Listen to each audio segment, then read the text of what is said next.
Halo semuanya, Assalamualaikum warahmatullahi wabarakatuh.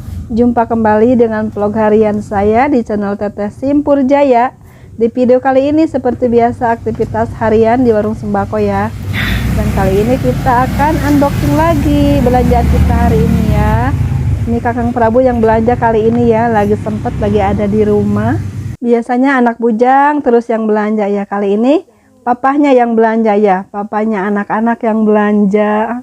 Dan ini belanjanya saat ini malam hari teman-teman ya, seperti biasa kita itu belanja suka malam hari ya, setelah para sales tidak ada berkunjung ya. Kalau malam itu kan santai ya uangnya, jadi full untuk belanja keperluan warung sembako ya teman-teman. Dan ini suasana malam hari sekitar jam 8 malam ya teman-teman, selepas salat isya tadi suami tuh langsung belanja. Dan belanja kali ini tadi kita ke pasar Pondok Gede ya, ke agen yang menjual aneka kerupuk dan hasil bumi gitu ya teman-teman. Dan kali ini kita tidak membeli rokok ya, hanya keperluan bumbu-bumbu saja. Dan ada beberapa juga minyak goreng ya, tapi sekarang kita tidak membeli rokok ya teman-teman, karena rokok masih pada cukup, masih komplit ya. Jadi kita harus pandai, harus bisa membagi-bagi keuangan di warung sembako ya teman-teman. Dan kali ini saya membeli saun naga ya, saun naga yang setengah ons. Di sini harga per paknya tadi itu 85.000 ya. Saya di sini menjual 2.500 satuannya ya. Di sini modalnya sekitar 1.700-an ya teman-teman. Dan saya juga membeli aneka kerupuk.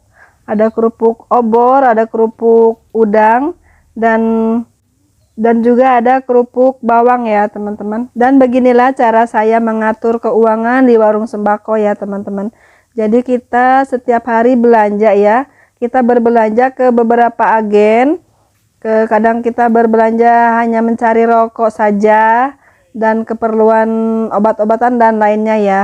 Dan kadang juga kita membeli barang-barang seperti ini, tapi ini beda tokonya ya teman-teman. Jadi kita berbelanja tidak berpatokan ke satu tempat aja ya. Kita mencari barang-barang yang termurah di mana, dikulakan barang-barang tersebut yang paling murah itu di mana gitu ya. Kita sudah punya langganan masing-masing, kita bisa membedakan harga-harga yang lebih murah, yang lebih bersaing ya teman-teman. Belanja kebutuhan sehari-hari untuk warung sembako itu sering dianggap sepele ya teman-teman, padahal kita kalau nggak hati-hati budget belanja kita itu bisa jebol juga ya. Apalagi kalau kita memang ingin berbelanja dalam jumlah banyak ataupun harga grosiran gitu ya, dan untuk dijual kembali tentunya ya teman-teman. Dengan banyak pilihan produk di toko dan harga yang bersaing, kita bisa mencoba beberapa tips ya supaya berbelanja di grosir sembako makin untung. Apalagi untuk kita-kita yang punya warung sembako, tentu ingin menjadi barang-barang kita itu dijual dengan harga-harga yang murah dan untuk dijual kembali tentunya ya, dan mendapatkan cukup keuntungan dari penjualan kembali itu, dan menarik juga sebagai harga-harga terbaik untuk pelanggan kita. Dan simak beberapa tips supaya belanja kita itu semakin untung ya teman-teman. Dan yang pertama, kita bisa riset harga ya.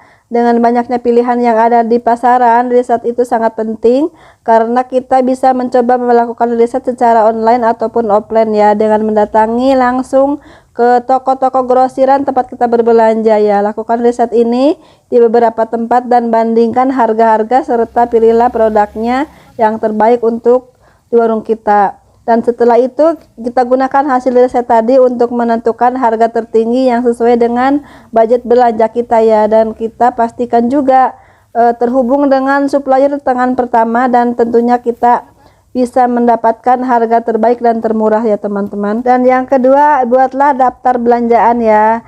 Coba kita di list dulu belanjaan kita, barang-barang yang kita mau belanjakan ya. Dan ini sangat penting banget ya teman-teman, baik belanja ke grosir untuk kebutuhan sendiri ataupun untuk dijual kembali ya. Dan kita wajib untuk membuat daftar belanjaan ya, tujuannya agar supaya kita tidak mudah tergiur membeli barang-barang yang sebenarnya tidak kita perlukan, dan kita masih banyak memang barang-barang itu di warung kita ya, jadi kita tidak usah membelinya. Dan yang seterusnya kita mencoba ngobrol dengan pedagang grosirnya ya teman-teman. Buatlah seperti kita lebih akrab gitu ya, kenalan dan menjalin koneksi serta komunikasi dengan para pedagang grosir yang bisa menjadi langkah selanjutnya untuk kita menjadi lebih mudah jika kita ada kesalahan dalam berbelanja ya. Misalnya kita ada kesalahan jumlah barang ataupun harga barang, ataupun kita mau menanyakan harga barang tersebut, harga terbarunya misalnya ya, dan ada ketersediaan barang-barang tersebut. Contohnya seperti itu, kita bisa meminta nomor kontaknya ya, nomor WA-nya, nomor HP-nya kita bisa gunakan untuk kemudian hari kita mengontak mereka untuk kita mencari barang-barang yang kita perlukan dan mencari harga-harga terbaru, menanyakan harga-harga terbaru barang-barang yang kita perlukan gitu ya teman-teman. Jadi itulah salah satu keuntungannya kita menyimpan beberapa nomor HP grosiran ya, untuk keperluan kita juga di warung sembako, dan memudahkan untuk melakukan komplain dan dapat menghindari kerugian tentunya ya. Dan pastikan juga kita menyimpan nota transaksi kita ya saat pembelian, dan ini sangat penting banget untuk kita ya, supaya kita bisa memudahkan untuk menentukan harga jual dan bisa menentukan juga harga untuk dijual kembali misalnya ya. Kadang-kadang ada suka ada yang membeli barang-barang dengan jumlah banyak dan untuk dijual kembali ya, misalnya begitu ya.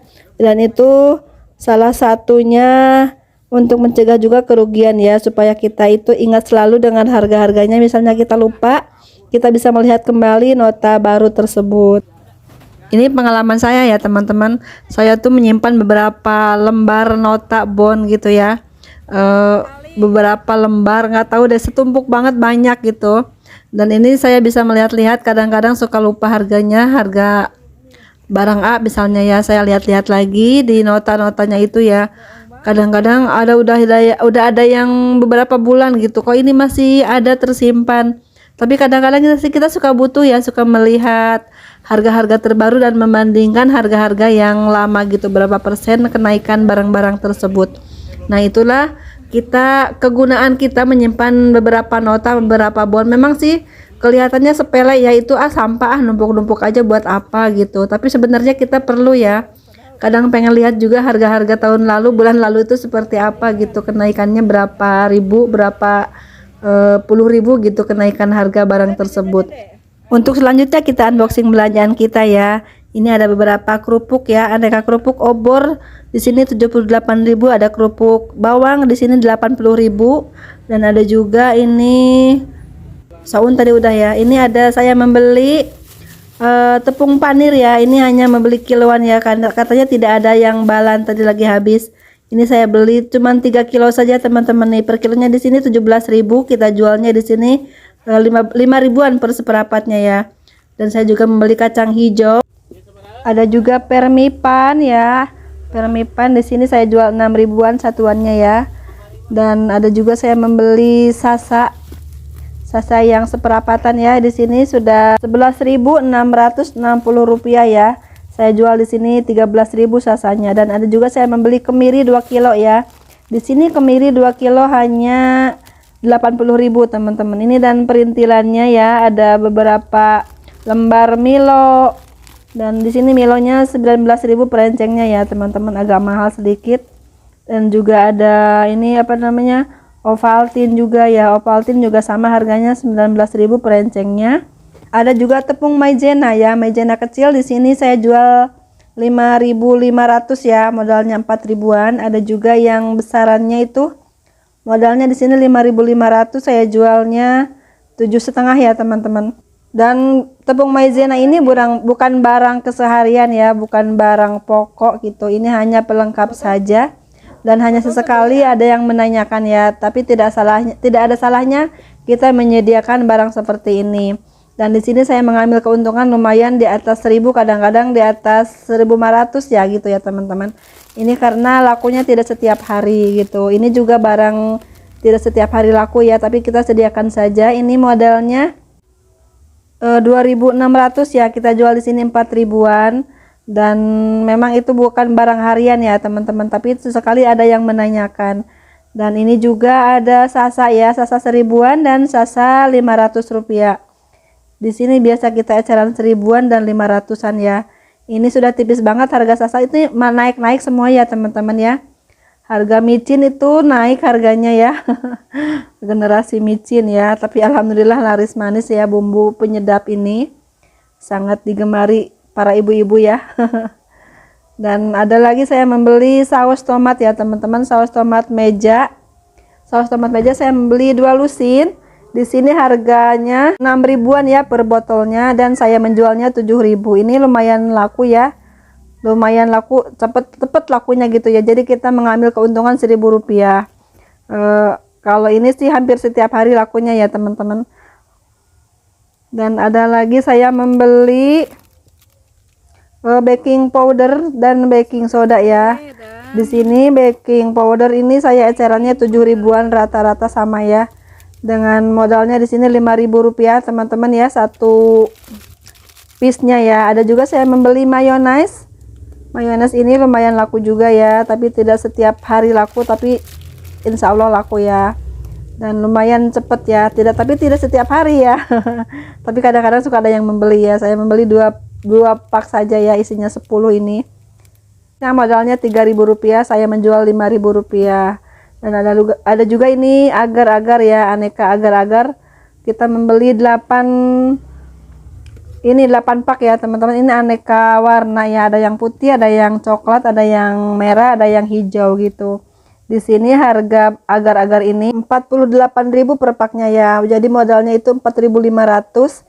Kita jualnya di sini 5.000-an ya teman-teman. Ada juga saya membeli seres ya, seres klasik original. Ini saya jual 10.000-an. Di sini harga per paknya 102.000 ya, dengan modal satuannya 8.500. Dan saya juga membeli gula pasir teman-teman nih, gula pasir GMP ya. Di sini harga per kampilnya, harga per karungnya ini 640.000 rupiah. Itulah dia teman-teman belanjaan kita kali ini ya. Belanja senilai 2.878.000 rupiah.